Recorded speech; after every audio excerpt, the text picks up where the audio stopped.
Cheers and happy Homebrew Wednesday. How the heck are you?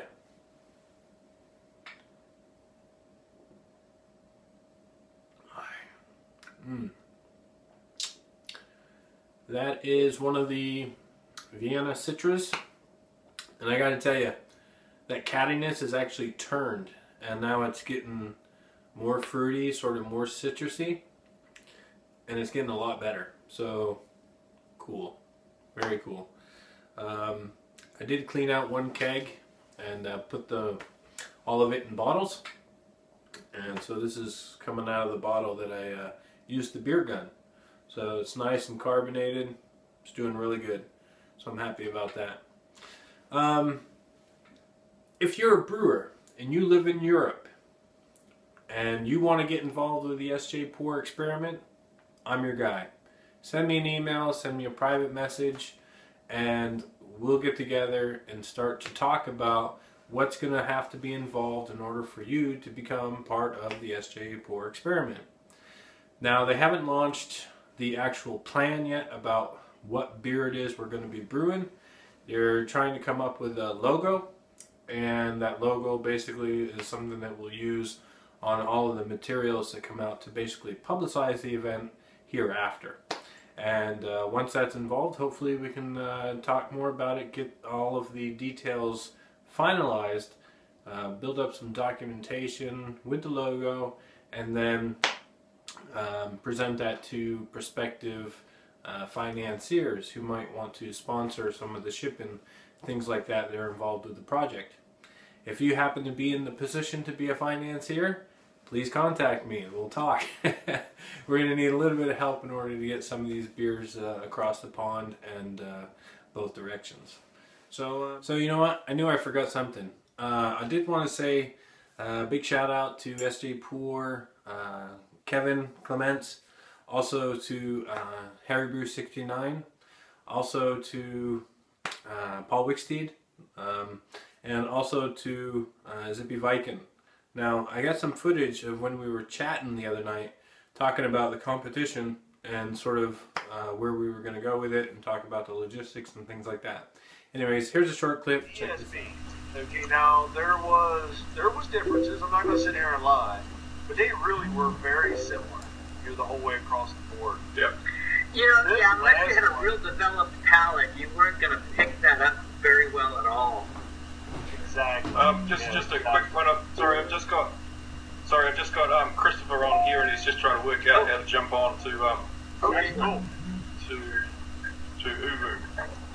So I'm not sure whether he has ooVoo. I just video call you. He does. He called me once on ooVoo, so he should. Okay, that's cool. No excuses. Okay, I just don't recall this. I don't think he was on. But he did have computers issues since. So you're gonna get into this here, Tony? Sorry? Hello? Are you gonna get into this time? I will participate. This is epic. I'm stoked, Dan. I am stoked. Hey, Chris, what's up, brother? Oh, good. I am guest. Stick with me. So that was pretty cool. We had a really good time talking that night.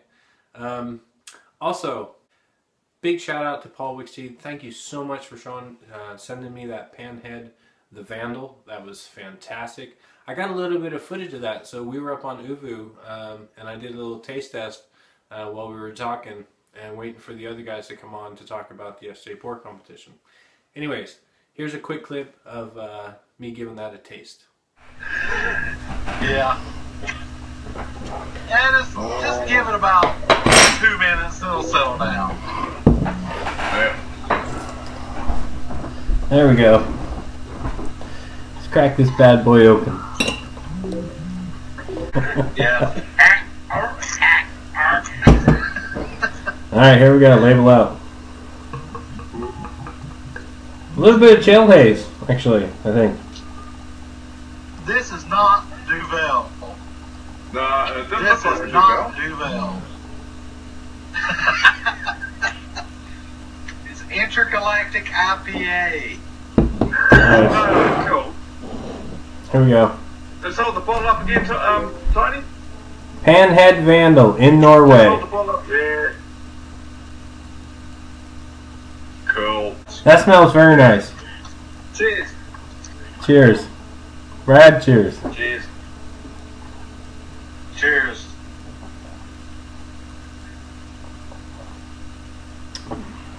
Mmm.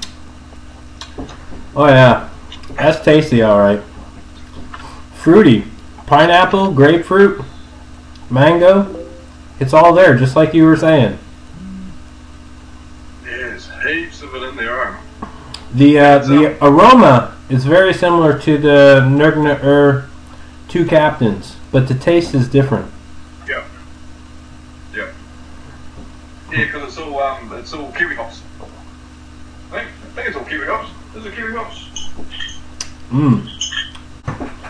That's a nice beer. Kahutu and green water. Yeah. Alright, so once that was finished, Brad took off, and so Paul and I were chatting. SJPorr came on, Kevin Clements came on, also HarryBrew69, and a little bit later, Zippy Viking. So all 6 of us were talking about the SJPorr competition, and yeah, shooting shit and having a really good time. So yeah, that's about it for the SJPorr competition. Look for more information coming up in the near future about that. Okay, brew-wise. This week I had looked at the MO-Centennial SMaSH. I have 2 of them in the fermenter, and one of them I used WLP-007, the other one I used WLP-002. The WLP-002 is great. It's tasting nice, it's tasting fresh and exactly how I expected. The other one though, the WLP-007, I used the washed yeast on that one in order to do the fermentation. I did actually do a starter and then use that to pitch it in the fermentation vessel. It actually has a hint of sourness and just a hint of medicinal. I mean, like, you know, I could drink it, but I wouldn't want to. You know, it wouldn't be pleasurable. So it's about, what do I do with it? So what I do?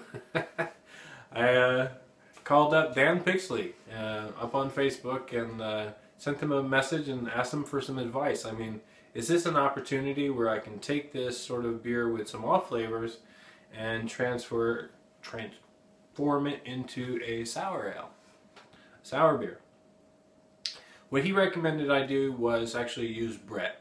So just try and use Brett, and Brett should be able to go off and clean up any of the phenols that are causing these off flavors. I don't believe it's an infection. There's no visible sign of infection. The beer looks perfect, crystal clear. I actually got some video footage of me racking it off into a secondary. And so I really do believe it's just phenols from the yeast that are causing this. So hopefully the Brett will be able to go off and clean this up. So anyways, let me go ahead and show you some footage of me racking this stuff off into the fermenter, and then we'll come back. Okay, so what we're looking at here is the MO-Centennial SMaSH. On this side we got the WLP-007, which is a dry English ale yeast. And over here we got the 002, which is just an English ale yeast. Look at the difference in color in those two. So even with a different English ale yeast, you can see a difference in the color. Okay, so here I am racking off the beer with the off taste. It's such a shame too, because it is so brilliantly clear, just coming out of primary. Racking that down into a better bottle, and then I'm going to go ahead and put in some Brett and try and let that clean it up a bit over the course of the next probably couple months or so. Okay, so here we go. Here's the Brett Brooks Trois WLP 644, and here's the beer. So that was the MO-Centennial SMaSH, and it looks absolutely crystal clear. I mean, it's just a beautiful looking beer as is. Unfortunately, it does have that off flavor. So we'll put this in here and Pray that it works within a couple months. There we go. It's all gone. Right. Hopefully that star sand doesn't damage it too much. Should be okay. Alright, so that's it. I pitched the yeast. It's been about 24 hours since then. I haven't checked it out, and I'll probably just let it set for at least a couple months and see how it's doing then. Also went ahead and racked off the coconut IPA. I had 2 carboys, or 2 better bottles filled up, 2 fermenters, and so I racked those off into kegs and stuffed in some coconut to give it that more coconut flavor in the keg. So that was done Monday night, and that's going to sit there until Friday, and I'll take it out Friday and let it set, carbonate up for another week, and then start drinking on that next week. I'll probably show you some of that next week. But anyways, I want to go ahead, I'll show you off some of the footage that I took for racking that off, and then also toasting up some of the coconut and putting that into the keg. So here you go. Alright, so here I am toasting up some of the coconut, and you can see it's starting to get brown a little bit around the edges, and that's kind of a bad sign. You really got to move it around. See, it's getting like a light yellow tint to it. Alright, so here's the toasted coconut. You can see it's quite more yellow than it was originally. Sort of bringing some contrast. I don't know if we can see that. But the whiteness of that compared to this is pretty significant.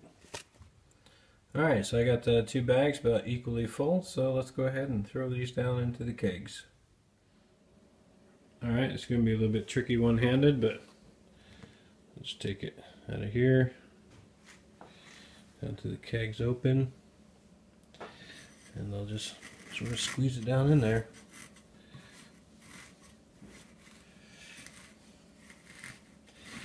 The outside of this has been sprayed down with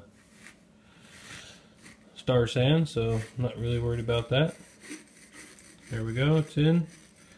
Just bob it up and down a little bit, let it soak up. Kind of see the oils in there already a little bit, which is good. And I will just let that drop. In 5 days I'll go ahead and pull that out with a long spoon. Alright, I'm going to do the same to the other one, put the covers on, and charge them up with CO2. So in addition to that, all I've got is to look forward to more brewing action going on. The next brew I plan on doing is going to involve oranges, lactose, malt, and vanilla. So trying to come up with something that tastes like one of those orange vanilla popsicles that you get. The recipe's up on BrewToad, and I'll put a link down to it in the bottom. Don't brew it yet until I tell you how it turns out. It might come out terrible, I don't know. After that brew, I gotta get cranking onto actually what I'm gonna do for the smash off. I've got 3 smashes so far, and I want to do a 4th one where I really use a little bit more thought into it, and yeah, so we'll see how that comes along. I'll definitely take some footage of that brew day and make sure I put it all together so that it's available when the smash off is underway. That's it, guys. I hope you guys are having a happy Homebrew Wednesday. Have a hell of a week and a better weekend. Cheers.